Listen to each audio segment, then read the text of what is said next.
जय जय श्री हितारिवर। मनुष्य जीवन में सबसे बड़ी भूल हमारी, हम प्रभु को जिस क्षण, जिस मिनट, जिस समय विसार दिया, विस्मरण कर दिया, सबसे बड़ी भूल। पछताना पड़ेगा। जब ये हमारा आखिरी समय, शरीर का अंतिम समय आता है, उस समय जीवन भर के किए हुए कर्मों के परिणाम सामने आते हैं और उसके अनुसार उसकी आकृति निश्चित हो जाती है कि कुत्ता बनेगा, भूत बनेगा, पंछी बनेगा, कीड़ा बनेगा, क्या बनेगा। उसी समय अब बड़ा पछतावा होता है उस समय कि भगवान का अगर स्मरण कर लिए होते तो हमारी बात बन जाती। तो हरिवंश महाप्रभु अपनी कसम दे के कहते हैं, मेरी सो भैया कृष्ण गुण संचु। तुम्हें हमारी कसम है, तुम कृष्ण के गुणों का गान करो, भगवान की लीला कथा का गान करो, मनन करो, चिंतन करो, नाम जप करो। ये कहते हुए सावधानी बरतने की बात कह रहे हैं। कुत्सितवाद विकारहि परधन सुन सिख मंद परति बंचु। ए मंद बुद्धि, इस अमूल्य जीवन में 6 विकारों पर विजय प्राप्त कर लो। षड विकार जित अनघ अकामा,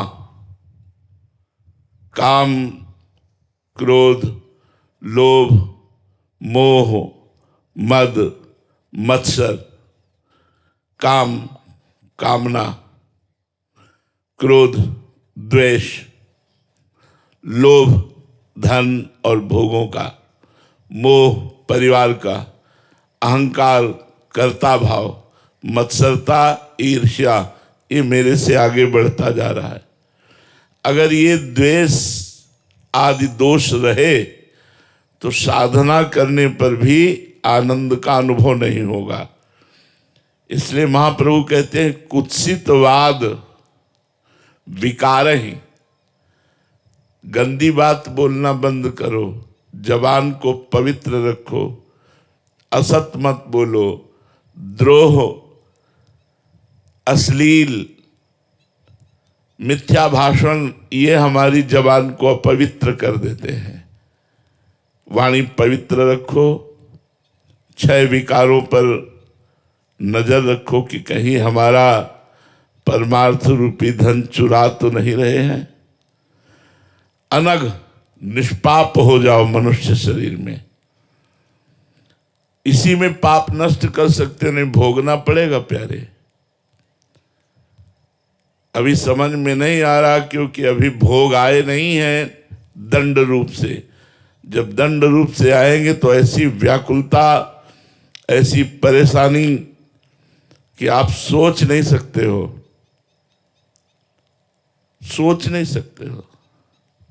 बड़े बड़े ऋषि मुनियों को भोगना पड़ा तो आप लोगों तो सोच लो क्या हो। तो इसलिए महाप्रभु कह रहे, मेरी कसम, ई परलोक सकल सुख पावत।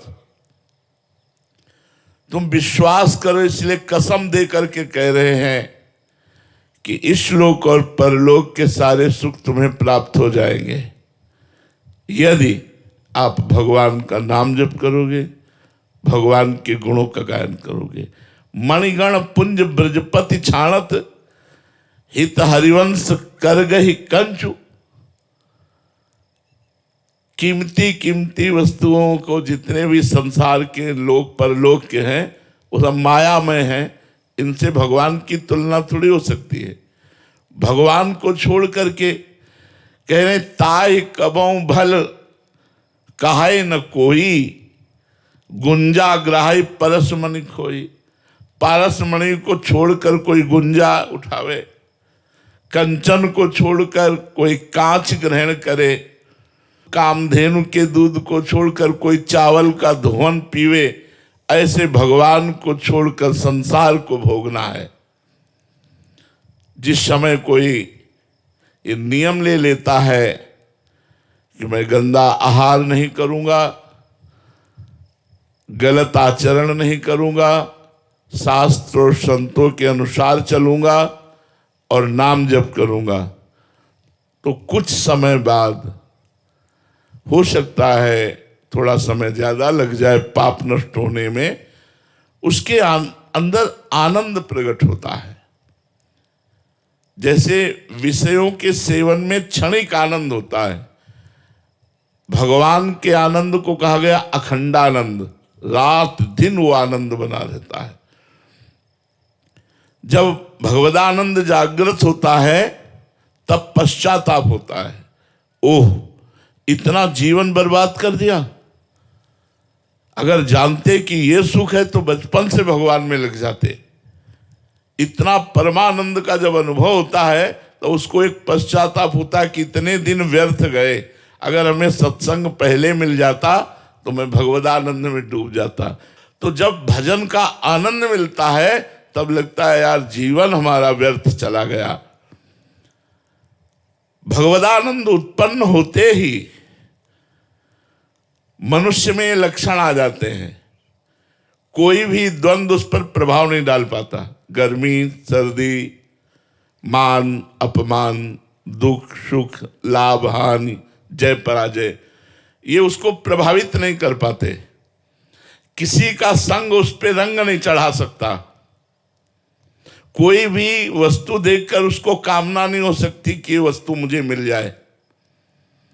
सुख दुख में समान भाव, और कितना भी कोई उसे सताए वो क्षमा ही करेगा, कभी उसकी निंदा चुगली या उसको किसी तरह दंड देने की भावना ये नहीं। ये लक्षण है जब भगवदानंद प्रकट होता है।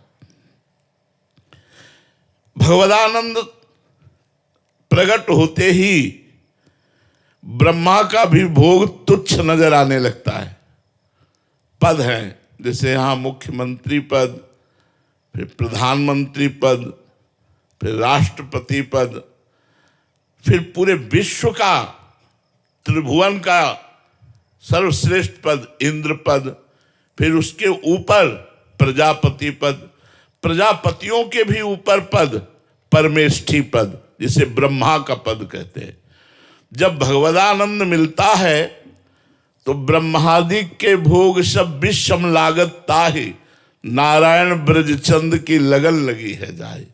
जब भगवान का आनंद मिलता है तो ब्रह्मा के भी भोग तुच्छ नजर आने लगते हैं।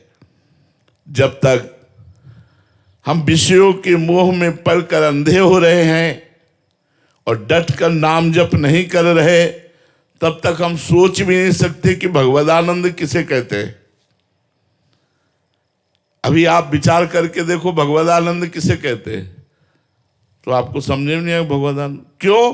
विषय भोगों में रत मन बुद्धि है और डट कर नाम जप नहीं है, तो भगवदानंद की अनुभूति, भगवदानंद जब प्रकट होगा सब आनंद फीके हो जाएंगे, सब पद फीके हो जाएंगे, और ये जन्म मरण का चक्र छूट जाएगा।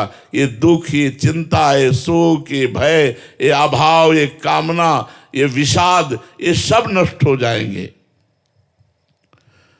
भगवदानंद सत्य है, संसार के भोग असत्य है। सत्य को पाने के लिए एक बार कमर कस लो, जीवन सफल हो जाएगा। भोगों के पाने के लिए तो अनंत जन्म हमने लगा दिए, हाथ कुछ नहीं लगा।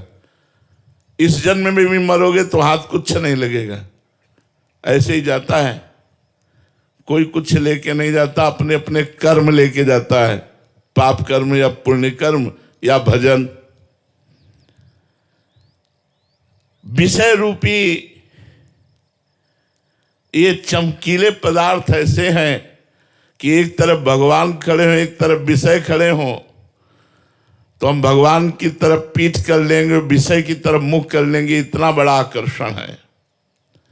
गुरु कृपा पात्र, सत्संगी, शास्त्र स्वाध्यायी कोई ऐसा होता है जो इन मायाजनिक भोगों की तरफ पीठ करके भगवान की तरफ चले। जिसने विषयों का मोह छोड़ दिया वो जीत गया, और जिसने विषयों का मोह पकड़ लिया वो हार गया।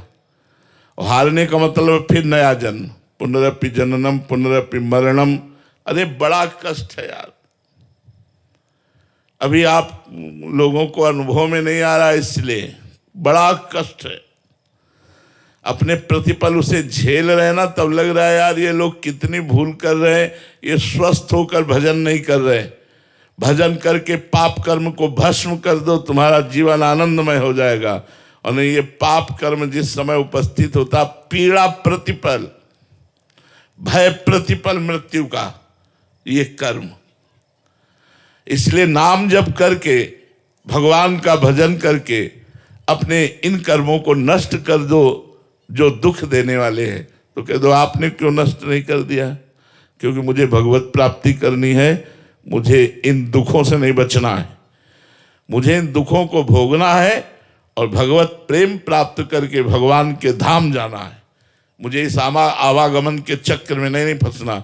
हाँ, ये सोना बेच करके कांच नहीं खरीदना, ब्रह्मास्त्र का प्रयोग मच्छर मारने के लिए नहीं करना। ये जो भजन है ये ब्रह्मास्त्र है, सीधे काल पर प्रहार करो। और समुझ जाए शरण ते डरत न काल डर। काल से भी ऊपर काल विजयी बनने के लिए ये दंड जो प्रारब्ध भोग हैं उनको संत जन भोगते हैं और भजन बल से भगवान को प्राप्त होते हैं। जिस वस्तु में हमारा काम चल जाए उतने पर ही अपना अधिकार रखे। बहुत विस्तारवाद बुद्धि को ना बनावे, ये भी मेरा, ये भी मेरा, ये भी मेरा, मेरा मेरा करते चले गए, कुछ नहीं रहा। रहे न रावण सम अभिमानी, हिरणाकश्यप संवरदानी। खान विभव की खान जगत में कुछ दिन के मेहमान, भजले श्री भगवान जगत में कुछ दिन के मेहमान। जिस दिन से ये तुम नियम ले लोगे कि नाम जब हमारा न छूटे, उसी दिन से तुम्हारा परम मंगल शुरू हो गया। हमारी सबसे प्रार्थना है, हर सत्संग, हर साधु महात्मा, हर शास्त्र का एक ही उद्देश्य है, भगवत चिंतन, भगवत भजन बनने लगे। आप लोग किसी भी तरह कैसे भी शुरू करो, काउंटर से नाम जप करना शुरू करो, गिनती से शुरू करो, फिर गिनती रहित भजन शुरू हो जाता है। कौन गिने?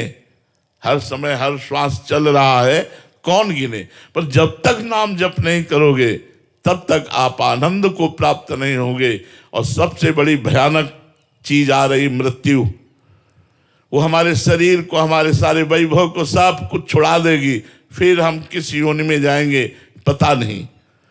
इसलिए यत् करोषि यदस्नासि यज्जुहोषि ददासि यत् तपस्यसि कौन्तेय तत्कुरुष्व मदर्पणम। बहुत बढ़िया साधना बता रहे हैं भगवान। यत् करोषि माने जो कुछ भी करो। जो कुछ करने का मतलब पाप कर्म नहीं, क्योंकि भगवान को पाप कर्म अर्पित नहीं किए जाते। अगर भगवान को पाप कर्म अर्पित करोगे तो कई गुना बढ़ करके आपको मिलेगा, चाहे पाप कर्म चाहे पुण्य कर्म। बैंक के लॉकर में फटे जूते नहीं रखे जाते, सोना चांदी रखा जाता है। ये गलत काम, गंदे आचरण, ये भगवान को अर्पित नहीं किए जाते। कृष्णार्पणम मस्तु, ये वो कर्म किए जाते हैं जो शास्त्र सम्मत, समाज सम्मत और धर्म सम्मत होते हैं। भगवत प्राप्ति का उपाय बता रहे हैं भगवान। यत् करोषि, जो भी करते हो, नौकरी, किसानी, व्यापार, जो भी आप करते हो, पढ़ाते हो, डॉक्टर हो, न्यायाधीश हो, जो भी हो, वकील हो, जो भी हो, पहले अपने कर्म को देखो, धर्म पूर्वक है कि नहीं। फिर उतने घंटे जितने घंटे कर्म किए उसको भगवान को समर्पित कर दो। 8 घंटे नौकरी की, 1 मिनट हाथ जोड़ो और हे भगवान, ये 8 घंटे का किया हुआ कर्म कृष्णार्पणमस्तु, भगवद अर्पणमस्तु, आपको अर्पित कर दिया। इसका फल होगा भगवत प्राप्ति। यद्यपि काम संसारी है, पर आपने उसे भगवद अर्पणमस्तु कर दिया तो वो आपको भागवतिक फल देगा। यही खास बात है। यत करोषि, भगवान ने ये नहीं कहा कि ये ही करो, बोले यत करोषि, जो कर रहे हो वो मुझे अर्पित करो। क्या जाता है यार, 4 घंटे 5 घंटे में ध्यान आया, 5 घंटे को कृष्णार्पणमस्तु कर दिया, 2 घंटे को ध्यान आया, 2 घंटे में कृष्णार्पणमस्तु कर दिया। यदस्नासी, जो खाओ बिना भगवान को अर्पित किए हुए मत पाओ। देख लो तुम्हारा कल्याण हो जाएगा।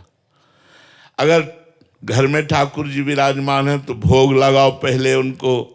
यदि बाहर कहीं होटल आदि में पा रहे हो तो 1 मिनट के लिए रुक जाओ, थाल सामने आवे, हाथ जोड़ो और भगवान का स्मरण करते हुए मानसिक भोग लगाओ। हे ठाकुर जी, हे कृपा सिंधु, आपकी कृपा से जैसा भोजन आया है आप इसे स्वीकार करें, और फिर उनकी जय बोलकर राधा वल्लभ लाल की जय, और फिर पा लीजिए। लेकिन वो भोजन मांस रहित, प्याज लहसुन रहित, ऐसा अगर पवित्र भोजन है तो भगवान को भोग लगेगा, अन्यथा नहीं। तो यत करोषि, जो करते हो वो अर्पण करो। यदस्नासी, जो खाते हो वो भगवान को, और पानी भी पियो तो भगवान का नाम लेकर पियो, राधा राधा राधा राधा। जल भी पियो तो भगवान को अर्पित करके पियो। यज्जुहोषि, जो कुछ पवित्र कार्य करते हो, तीर्थाटन गए, धाम आए, जो भी ये सब यज्ञ के अंतर्गत आता है वो भगवान को अर्पित करो।